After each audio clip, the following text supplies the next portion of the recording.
Jill Western, Here. and I'm here. Thanks for making it, Andy. My pleasure. Make a note on that, will I you? just That he wrote was it, yep, late. yep. So when he Yep. turns his bill in, we just, take a little bit Take a off. minute off? Yeah. Tough out here. But you love us. I do.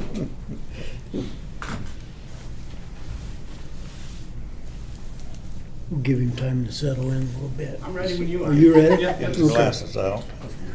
Okay, first on the agenda is the Niedermeyer property. I've been out walking or calling people and trying to get some ideas as far as the barn goes.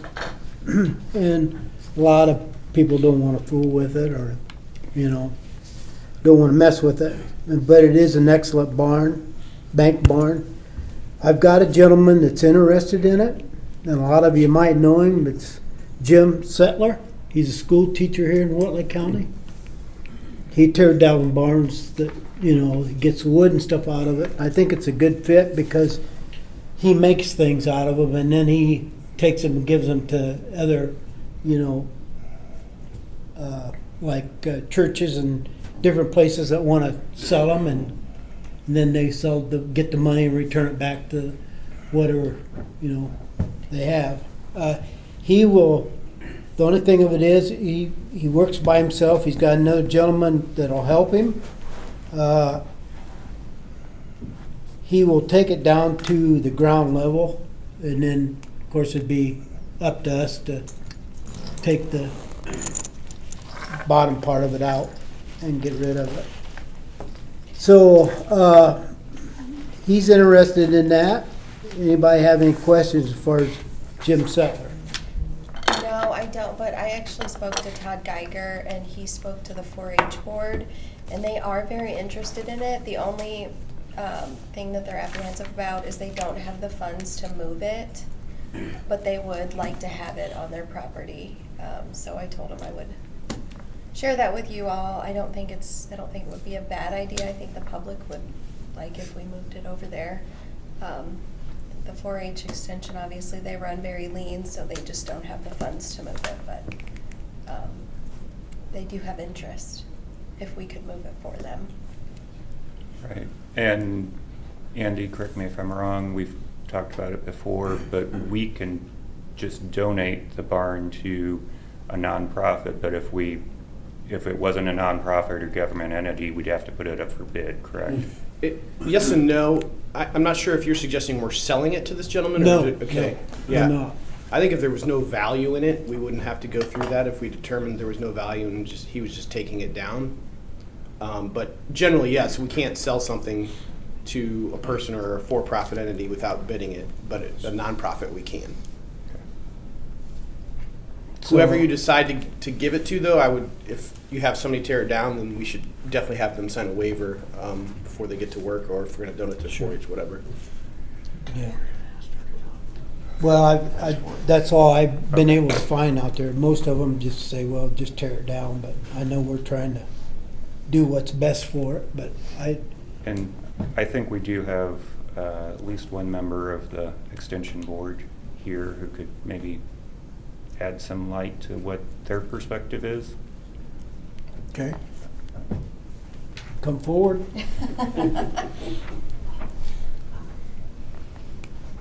Did you take the oath when you?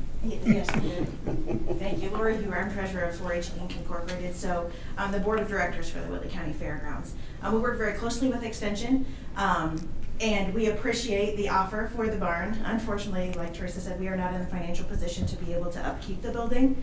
So unless it would come with funding for upkeep, as well as transportation and reassembly and all of that, we are having trouble right now maintaining the barns that we do have. And so unfortunately, we do not think it would be in the best interest to put another barn on there for us to maintain. Although we love the idea of preserving the bank barn, we just don't think right now is the right time for us. Anybody have any questions for her? No, I appreciate their candor. Yeah, thank you. Certainly. Thank you. So we can decide what we want to do with it, we can table it, or we can keep looking around. How old is the barn, do we know? I would probably put it in the 1870s, maybe even a little earlier than that. Yeah, be a shame to lose it.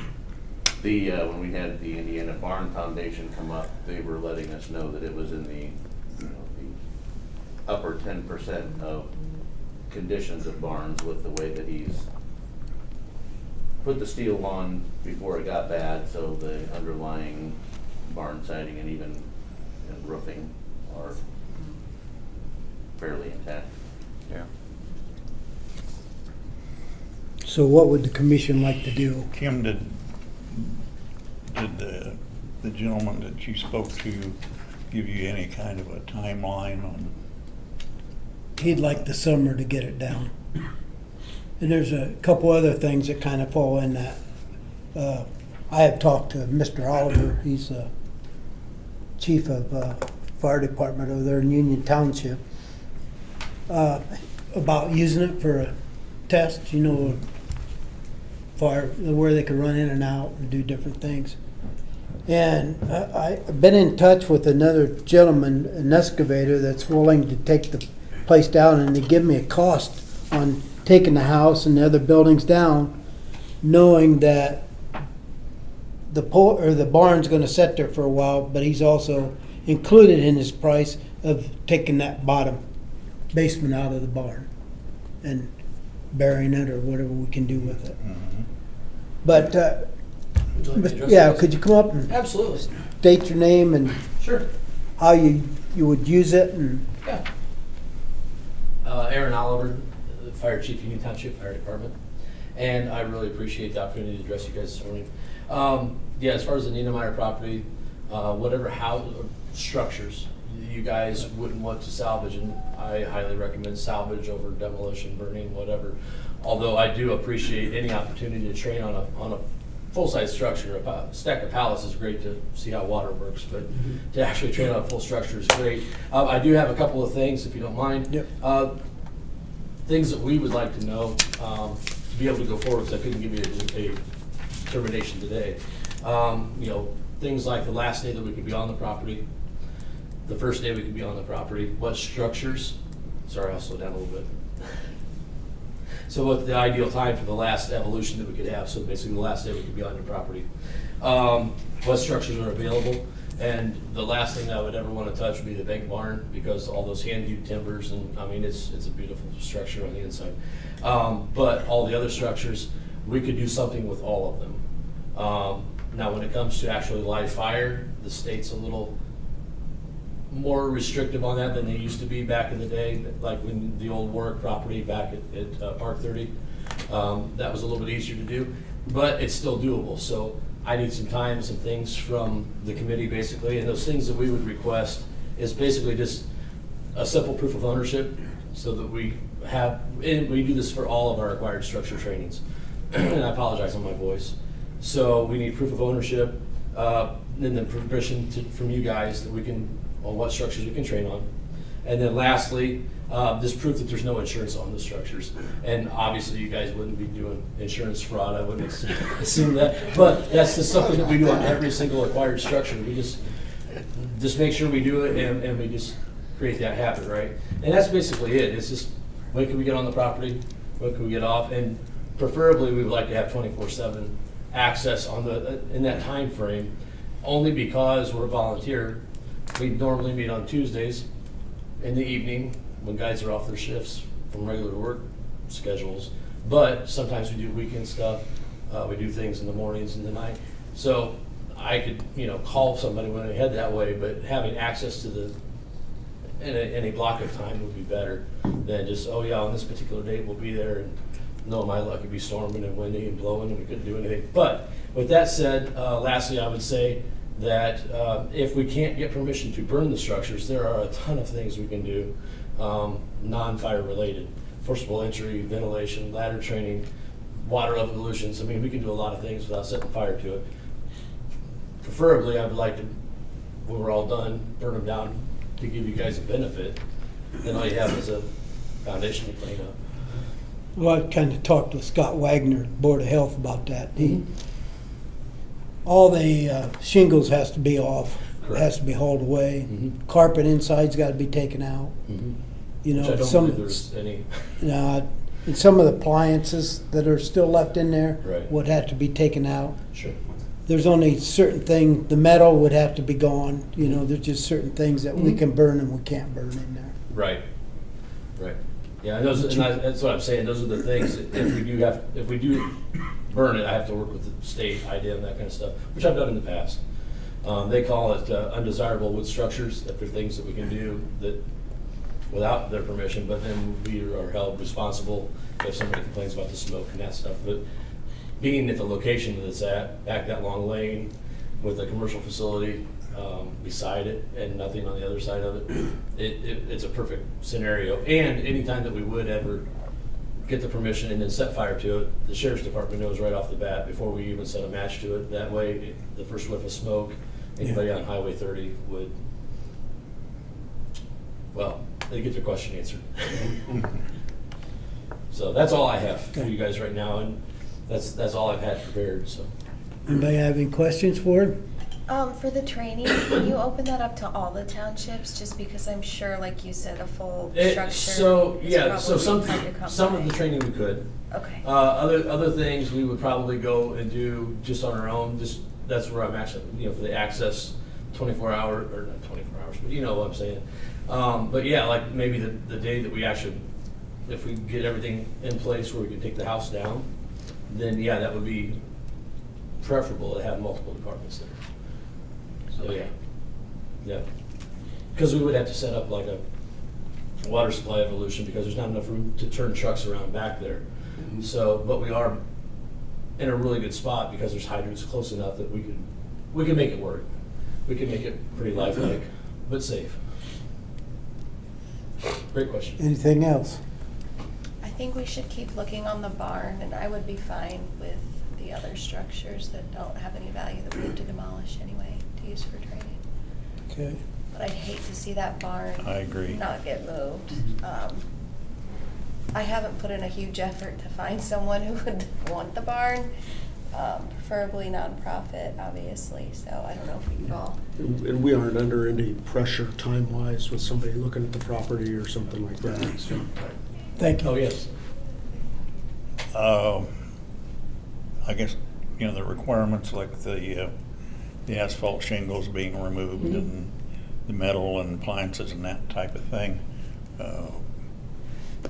Is that something you're gonna give us notice ahead so we Yeah. can get that done? Well, that Or would you- be, I would try to build that into some of our, if we had enough time, if you guys would allow us enough time to do it, we could build that into our training where we just by ourselves without having other departments there because we're not really lighting it, but we can, for instance, with our aerial truck, our ladder truck, we can go up and we can work on setting the truck up, laddering the house, and have guys work off the roof, just our own guys, little bits at a time, so we could provide that service.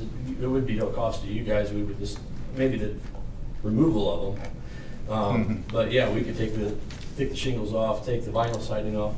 I know one side of the house is aluminum siding, we wouldn't have to remove that, but the vinyl siding, the shingles, like I say, the appliances, that would be stuff that we would do, and I would integrate that into some kind of a training. Good. Have you done this in the past? Do you have an agreement that you've used with property owners before? Yeah, basically what I explained in the beginning, there's kind of I don't have a form letter, but just an agreement that, said fire department landowner on this date has given us access to this building, and then after that, the steps that we take to make sure that we're not doing anything we shouldn't do is having the property owner on the insurance company's letterhead say that we understand that we're going to demolish the buildings and that there is no insurance on these buildings, and it's just to try to make sure that all formalities are covered best we can. Okay. You don't have a form though that you've used? No, we Okay. don't have those. No, every property is a little bit different. Okay. Do you have an example of one you've used in the past that maybe? I could bring one in, at another time or show somebody. Just send it to Brad if you could. Oh, good, yeah. Okay. For certain. Yep. Yeah, basically what I just do, I just pull a manila folder up and just start a file. And just all these papers go in. There's nothing really because they're so far and few and far between, we just never created a form letter to do acquired structure training stuff. Okay. But it's a great opportunity, and so that's why I took the day off of work to come talk to you guys. Okay. Good. Well, appreciate you taking the time off. Oh, thanks for giving me the Thank you. opportunity. Yeah. Yeah, thank you. So I think we should go ahead and get that process started. Right. Um, And like I said, even if we're not able to burn them, there's so much other stuff that we can do. Right, yeah. With the stuff. And we're still looking at salvaging out some of the personal property inside first, correct? It's been too cold for us to get in there ourselves. Now that it's warming up, we could start to clear some of that out, so if that's okay. Yeah, well, so I think we start with get the agreement in place. Yeah. And maybe even if we're not in any hurry to tear the barn down, I mean, maybe you could even, use it for 3 or 4 or 5 months to do ladder training and stuff like that. I would rather not mess with the bank barn at all. Right. I'm aware of the property and stuff like that, and I would rather keep the guys away from all Right. that kind of stuff. I do know that, I love the idea that you guys are trying to save it. Just the main hand-hewed beam that goes across the full length of that barn is an amazing, that was one tree at one time. Yeah. It's amazing. But anyways, yeah. But if we could give you access to the house sooner rather than later, you might be able to have a couple of training opportunities. Yeah, and maybe if we have access to the smaller outbuildings, like the main cinder block garage structure that I would call it, that's in front of the house, we can start with that one. And we could do some, where you just take some hay and straw and some pallets and do some room burns in there until the roof comes in. And then I could bring some equipment in and get all the rubble off to the side, because it is cinder block, most of it. And then that would give us more access to get up to the house itself. But like I said, the smaller structures, we could do a lot of stuff with those. So if everything is burned down, you get to do what you need to do to burn down the house too. Then what happens with the debris? I would say whoever you have come in to tear the barn foundation out would be the same. So you just leave piles of debris as to how Well, so every house that we've ever done, we try to, how do I want to put it? We set up the fire kind of like a controlled demolition, to where the structure falls in on itself. And as it's burning down, once it gets safe enough to get close, then we don't leave. We keep throwing things into the basement or onto the foundation. So by the time we leave, if at all possible, everything from that structure is in the footprint of that structure. Okay. And it's been my experience, any house, especially the older ones that are bigger timbers, native materials, stuff like that, plaster lath, there's really nothing much left other than bits of metal and all that kind of stuff down in the foundation area itself. Okay. But that's what we try to do. We try to leave a clean environment when we leave, within the footprint of the building that we started with. Okay. But I understand the concern. I just didn't know how it worked. It's Yeah. my first time for a burn. Yeah, sure. Yeah, and it's no guarantee. We may not be able to get things to where we could burn it, which is ironic because a contractor can knock it down and light it, but it's just how it goes. Okay, thank John, do you. you wanna- Thank you. Thanks. John, do you want to make a motion? So I'd make a motion that we move forward with preparing an agreement and a plan for the burn of the Fire house department. and other buildings as designated, Except the barn. except for the barn. Second. Okay, we have first and second. Any further discussion? There being none, all of them in favor, raise your right hand. All of them opposed, the same. Let's show that pass unanimous. Okay, I had also had an excavator look at it and tell me what it would cost to tear it down. The house and the barn, not the big barn, but the other little barns out there. He'd have to haul the stuff away that he can't bury, or like the shingles and appliances and stuff like that. But he also would give the guy a little time to move the barn or whatever, and he would take the basement out from underneath the barn. So that being said, that he had kind of a rough idea of somewhere around $30,000 in it. And that's getting everything at least 3 foot deep and be able to mow it when he's done, when he leaves the property. One thing to keep in mind is we want this for development grounds, so burying unless we pick a very good location, burying it's not an optimal situation. Where this is in the prime area of development ground. We'd have to move it elsewhere. Well, even if he did a controlled burn and put it in one pile, he can reach down in there and get it all out of there and haul it away. Right, yeah, we really should be looking more at hauling it away than just simply burying it. But that was just a rough idea, to kind of give you an idea what they were looking at as far as getting rid of everything but the big barn. Anybody have anything on that? Just any questions or anything? If we did do like a bid process, how would we go about that? Like, For the excavation? like if someone wanted it. And The they barn? wanted- yeah, just because they really liked it, Yeah, they I could talked to these afford guys about, I mean, there's a different process for real property, and there's a different process for personal property. What is it? You know, it's because we're selling the barn off from the land, kind of makes it personal property, but it's really real property. So, I mean, to sell personal property, we need to put it in the paper, and I think it's probably personal property at this point since you're removing it from the land, and we have to advertise it in the paper. We'll go through a sale process. Don't tell the assessor that, because she kind of jumped on me when she found out about us wanting to move the barn. She needs to be told exactly when it's going to be moved and where it's being moved to and so on, so she can update her records. To change the assessed value, yeah. For real property. Yeah. I mean, it's, We'll keep her Yeah. engaged. Yes, we will. I think once it's removed from the land, there's no right answer. Yeah. I mean, I think if we go through a public process, if we do sell it to a for-profit organization, I think the State Board of Accounts would be satisfied with either of those processes. Nobody can claim we are trying to do something under the table. Right. It is what we say it is, kind of. Until somebody tells us otherwise. Yeah. I don't know how to get guidance on what, taking a barn off the ground. What is it then? Is it real property or personal property? You're moving it around. It seems like personal property. Anything else on the barn? Or clean the ground up or? No, other than I think we need to keep the process moving Yeah. forward. We can be more deliberate about it if we're not in any hurry to cite somebody there. And then continuing on the entire picture, the wooded triangle area with the homeowner there, Brent and I have met with him and talked to him, and he's willing to do an option with us on the land.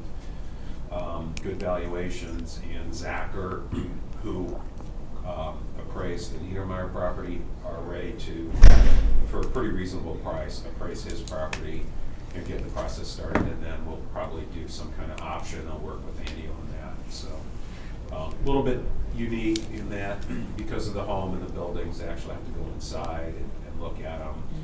So it's more than just, land. They'll get probably some residential appraisers involved. So, but that process is started. What is that total?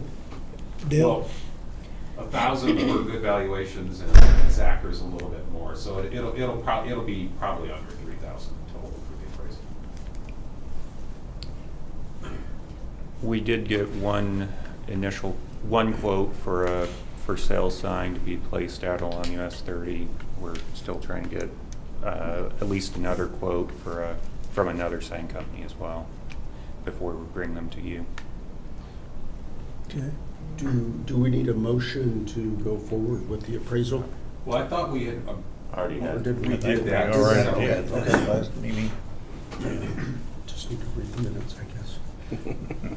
On that triangle property, if we do end up being able to get it, it might be helpful to selling it if we go ahead and get the pond on there delineated officially through the U.S. Army Corps of Engineers. It might cost several $1,000s, but then at least we have that to provide. And do you have an idea when they're gonna look at that, Dale? As soon as we get with the property owner, well, Good Valuations can do it in the next 2 weeks. Zacher is probably gonna be 3 or 4 weeks. He's pretty busy. On the delineation, I assume that whoever we add to the phase 1 for Niedermeyer could update the overall phase 1 to include that wetland or pond. Yeah, that was Structure Point. Okay. Try and have one comprehensive document for everything we own. Oh, maybe it wasn't Structure Point, it was Patriot. Patriot. Yeah, it was paid. That was for the soil boring. They did both.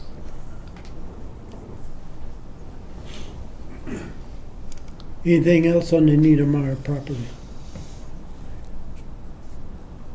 Okay, we'll move on then. Take it that Project Freedom's the same thing? Yeah. Project Freedom's more the development side of stuff. Okay. Anybody have anything on that part of it? Okay, we'll move on to 600 East, Yellow River Road. Dale? The only Oh, Brad, sorry. update we have really is that we have a timeline from NDOT on when they expect to go to construction with the 700 East and this interchange and the 600 East overpass, and they were going to hope to have those leaded out in 2029, or either letting or start construction in 2029. And then encouraged that if we're going to ask for federal aid for any local projects that are going to result from that, so this could be a candidate, that we go ahead and get those applied for in the next year or two, because those are 6-year timelines. And so it would just be something we need to put together and something to consider if we want to go for federal aid for that project. It would increase the total cost and the timeline of the process with that, but in the end, we should be we should pay less out of pocket after we get reimbursed federally. We would want to acquire all right-of-way for it before that federal aid process starts.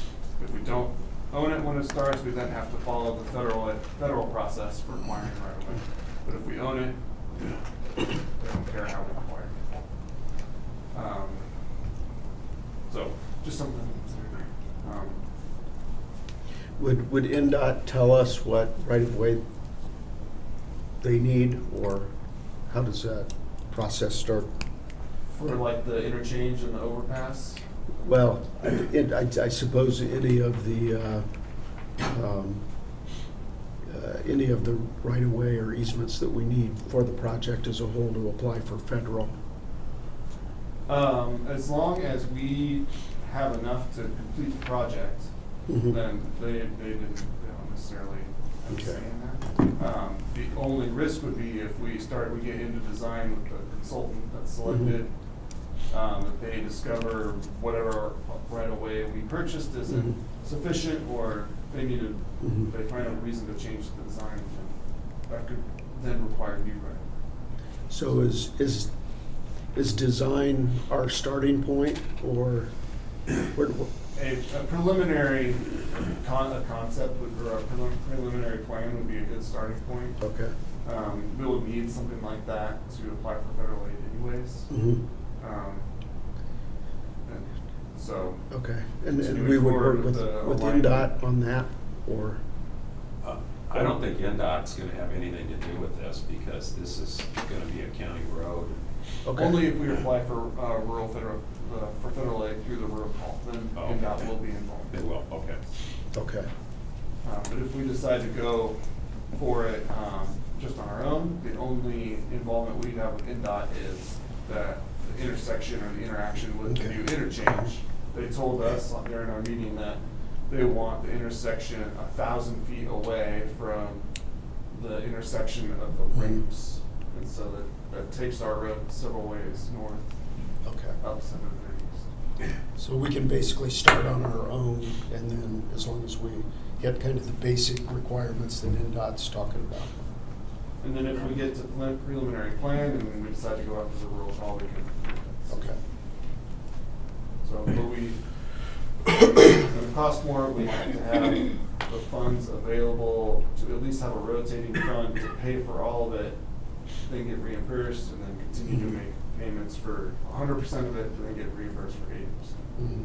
Okay. Also, something to keep in mind, NDOT has been asking local agencies to pay for 100% of the preliminary engineering or the design. To kind of help spread the money out to more construction. So it's just more money out of our pocket. However, we wouldn't have to go through the full process, the NDOT process of bringing on a consultant, which is big consultants. It's all lots to consider. It's We'll just wait for you to tell us what to do. How's that?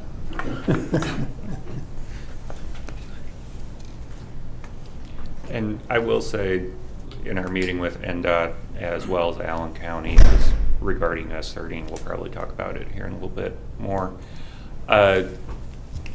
They were very supportive of this concept because they did understand and were also worried about the impacts on Lincoln Way, just like we are. So it took a little while to describe what we were proposing to do, because this is running between what seems like two industrial buildings. But once we did, they were very supportive of it. And within reason, their plans and our plans should be able to mesh pretty well. Okay. And I think if that triangle property does work out, we might be able to head just straight east with the road and not have a curviness to it, and that would then put us also out of that 1,000-foot threshold.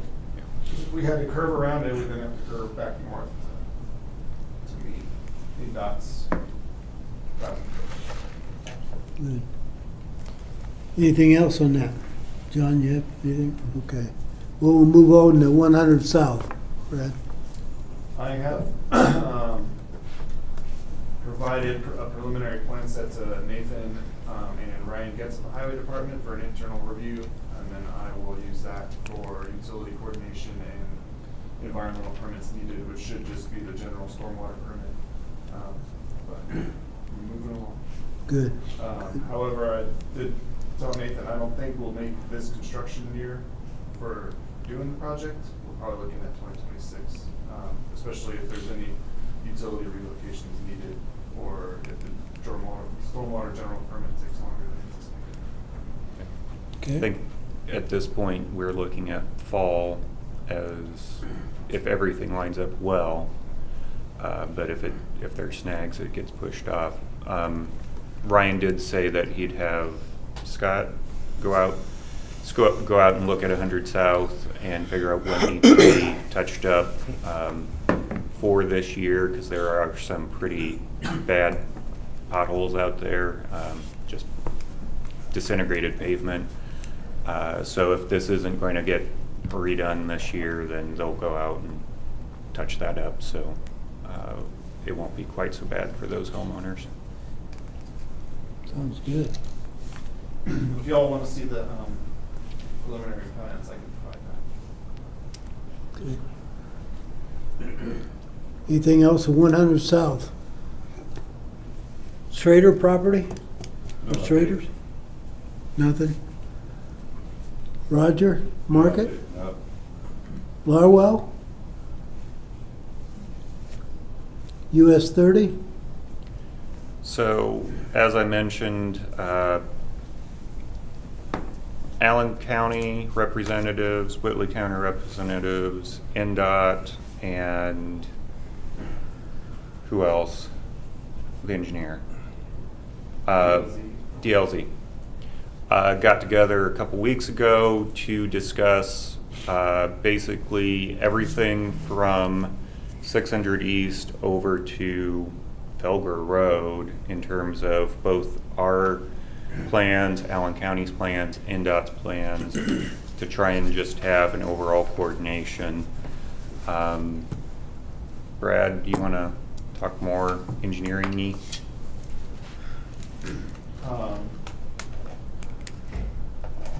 I guess they've broken it into 3 phases. Phase 1 is in design now. That would be the Flaw Road interchange at where Amazon is.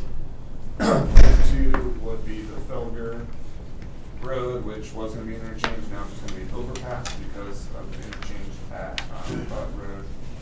I think Butt Road is going to be included in that phase 2. Yeah. And then the phase 3 would be 700, 600. They're planning on doing phase 2 and phase 3 at the same time though. Starting construction in the 2029 period, like I said. Allen County had a number of things they wanted to accomplish, and they also wanted to start conversations with us about County Line Road 800 East, about what would be needed there and how far south improvements would be needed. So we'll work with them on that, and then we'll have to figure out with the vacation of 800 or of County Line Road between Yellow River Road and US 30. How that all works out. I'm trying to think if I got anything. There's a traffic study. There's 2 traffic studies ongoing.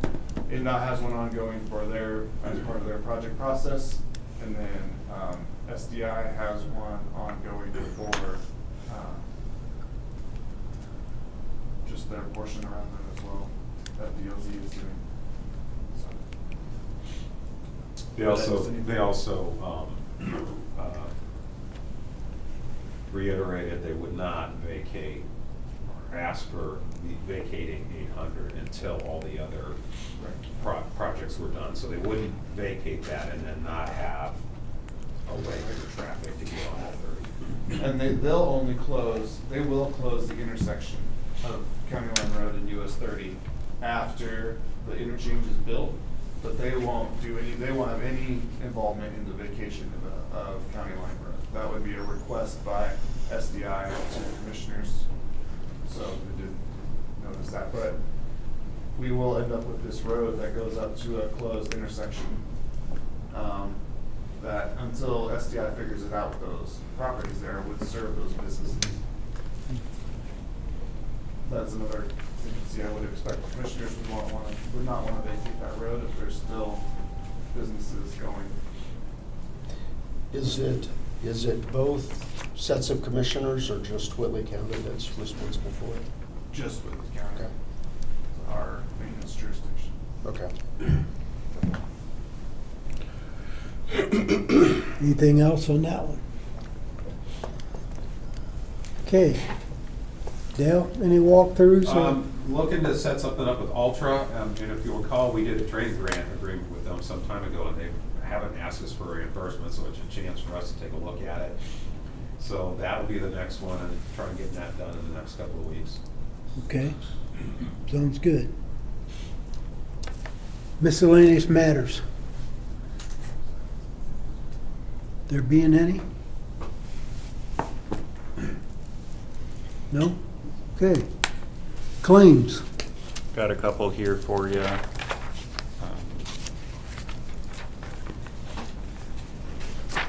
We already covered the bond and stuff,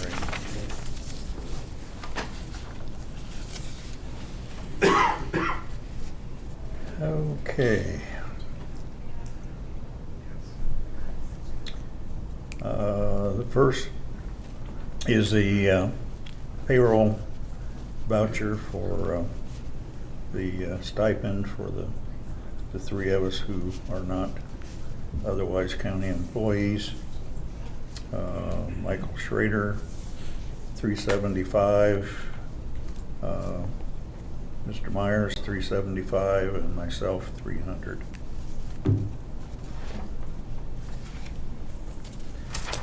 The second one is Carson LLP. Was that brought up to date? Did you take any off of that? If you deduct 30 seconds That'll be from there. next month. Oh, okay. For services rendered through January 31st.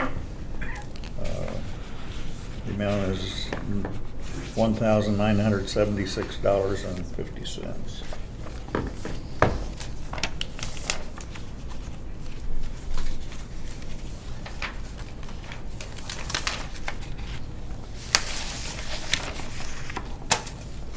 move that we approve claims.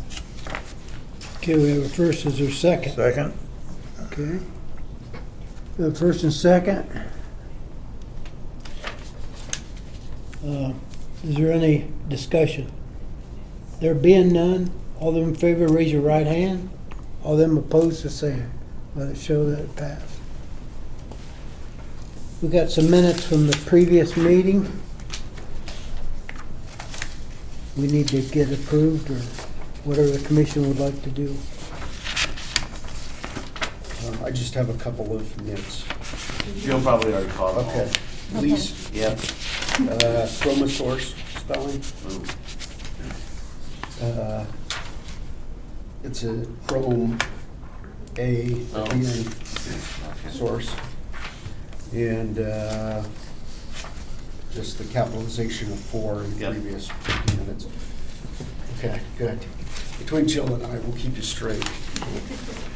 Well, Jill does it before, and so it's not like recorded on camera. And Well, I didn't have a chance to I'm just review it kidding. before the meeting, so. I deserve it. You're good.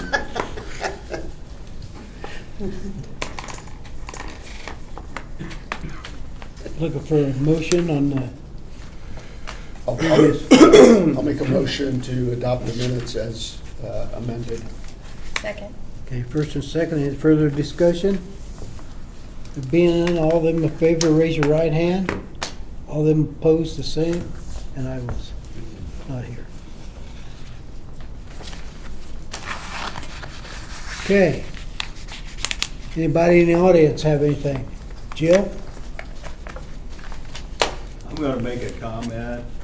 I think the board needs to make sure, since you have a representative of the fire department here, tell him how much money you give them every year and how many years you've been doing it. We was to a Farm Bureau policy meeting a few years ago, got totally slammed because they said Union Township paid for the ladder truck and we got no money from that. So I think this guy, since he's the representative, you need to tell him exactly what you guys have been doing. Okay. I know we had a lot of discussion last year, and Aaron, I think you were involved in that, so I think you're very well aware of the I'm agreement. not super aware. So, between, you talk about TIF, right? Yeah. Mhm. TIF funds are through the trustee. Mhm. Trustee contracts to us as Yeah. a department. Now, in Union Township, the trustee, they own most of the large trucks, the ladder truck and that kind of stuff. So I'm not in a position, not prepared to, well, I guess it'd be you guys telling me, but I do understand that we get TIF money, but I don't know the breakdown. And so I would be interested to know that, and I would love to have a sit down about that, but not a formal, just, I'd like to understand a little bit more about it. But it doesn't require a formal meeting at this point. But as far as the audience is concerned, yeah, I mean, there's, if I could have a couple minutes real Sure. quick. I think what the Economic Redevelopment Committee has done, I don't know how far back your committee goes, but I do know that industrial parks in Union Township go all the way back to at least like 67, 68, 69, whatever the Essex Wire and Cable kind of started their ball rolling. My concern, I've only been at it almost 30 years, but I've lived here my whole life. I would like to be able to grow the fire department with the responsibilities that we are given. We have no bearing on what our responsibilities are. We just have to go when we're called. And so, like I said, this could be a whole other meeting in itself, and I'm not prepared for that right now, but I do appreciate the opportunity to speak. But yeah, I think I have often said that I feel the fire department is just as much a vital infrastructure as the streets, the sewers, the water, and everything else, because every company that you guys do an excellent job in recruiting or creating an environment to bring them to us and create jobs in our community, they have what I like to call the Sesame Street model. All they know is when they call 911, several guys slide down a pole, get in the truck, and go. They have no idea how we're structured, how we're funded, or any of that kind of stuff. What I can tell them is we do the absolute best we can every single time we're called, as does every other department around me, and I have no problem calling them no matter what color the fire truck is. But yeah, that could be a subject for another meeting. I don't know how much you guys are even prepared to answer the audience's question on that. I appreciate the desire to know that kind of stuff. But yeah, I do feel that we need to be able to grow with, just to give you a for instance, we've been in the same location in Coessie since about 1950, I don't know, 50, let's say 56. We started in Coessie Corners. But anyways, the point being, our model has always been the apparatus and the membership is what mitigates the emergency. And so as long as we can function that way, we will. But there's a lot of circumstances that I've been made aware of, and then sitting in a meeting today with the whole US 30 project and more growth in our area, I would love to have some sit downs to organize notes and points and talking points for an actual meeting. I'd hate to stumble around and just run in circles on an official meeting. But yeah, that's kind of where we sit. Okay. I have a question for you. Sure. Since you have the test district, and we have a lot of different companies out there, do you know, when you get a call out there, do you know exactly what's inside them buildings? There's, I can't, is it Title II, Sierra Title II? I forget what, there is reporting, yes. So we try to do a pretty good job on our own, just working with the companies. And then anything that's hazardous or mass quantity of certain products, they're required by state to let us know, and there's a reporting portal, so to speak. They used to send actual physical packets of whether it be the batteries for the fork trucks or bulk quantities of hazardous materials. We do know what's there within reason.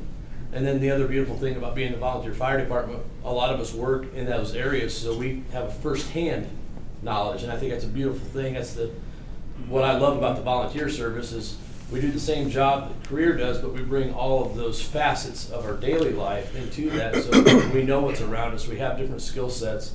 Not that career's not a good thing. I'm just saying it's a great attribute for the volunteer service. One last thing I would say on the ladder truck, for instance, just to clear some stuff up, we sold a truck. That ladder truck replaced the truck that we had in our fleet. We were able to get it. It was a demo. We got it at a very, very steep discount. In fact, we got that at the time for roughly the same price as what other departments would buy the straight fire engine, just the straight engine, no ladder.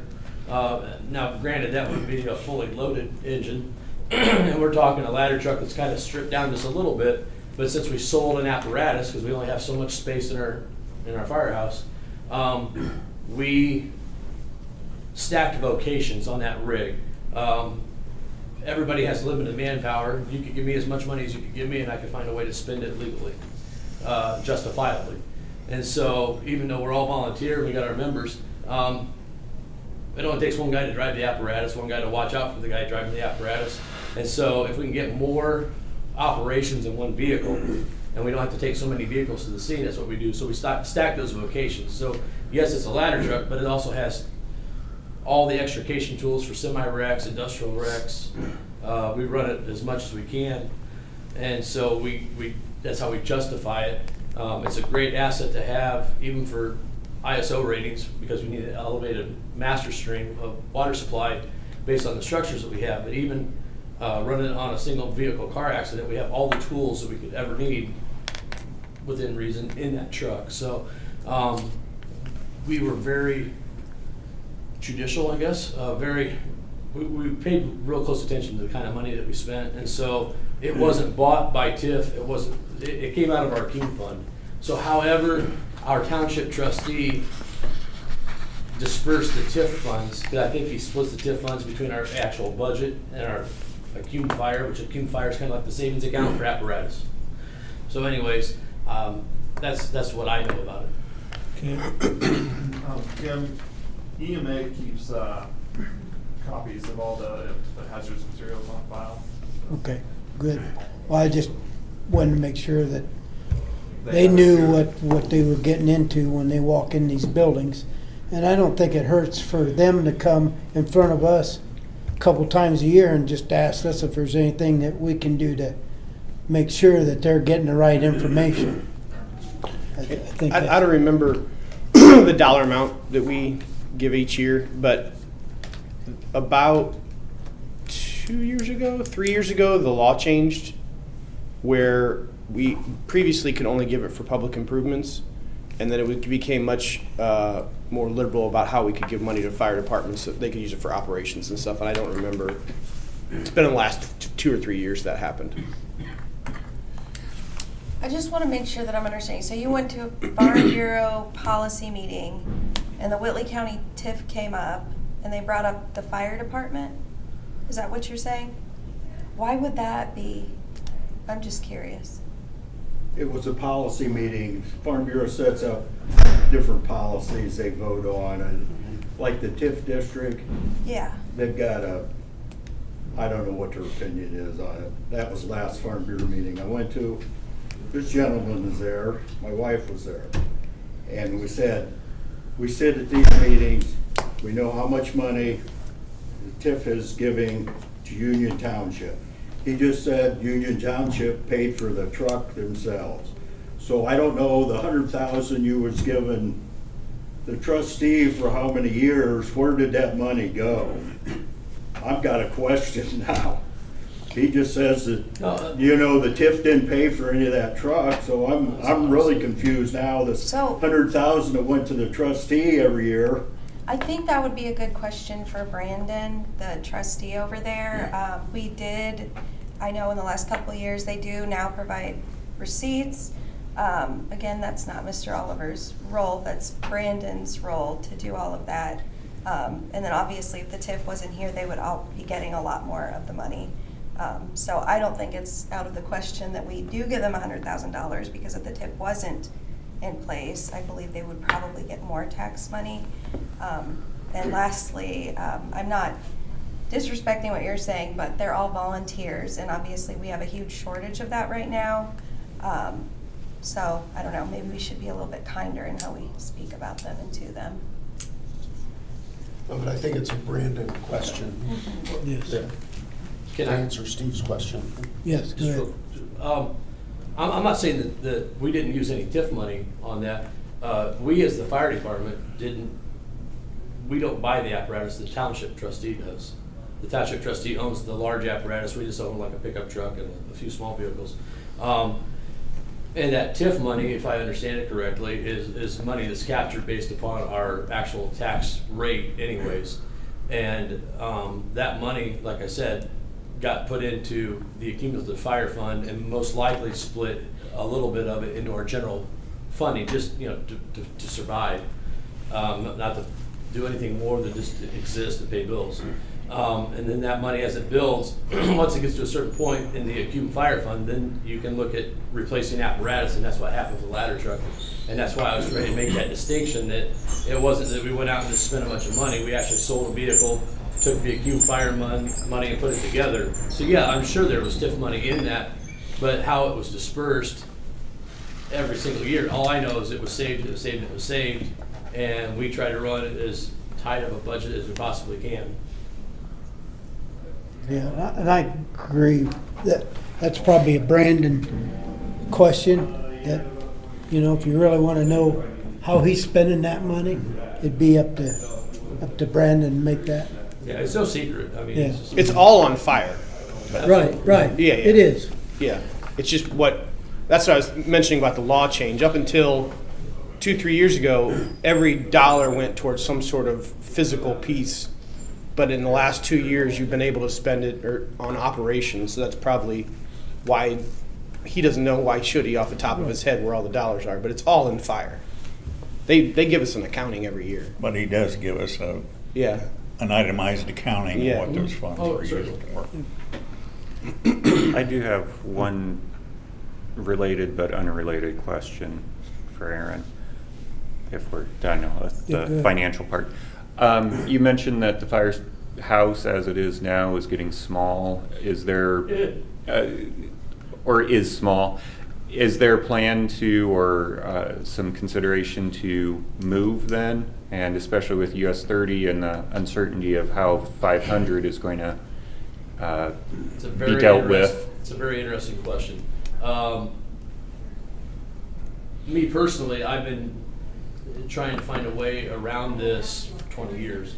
Because I know the cost of buildings and stuff like that. And now that, thankfully, we've waited because with the US 30 project, yes, we've had discussions on what we need to do. I think, unfortunately, I love being in the middle of Coessie, but someday I think we need to look at where we're at. And yes, we have outgrown our facility. We have done everything we can do.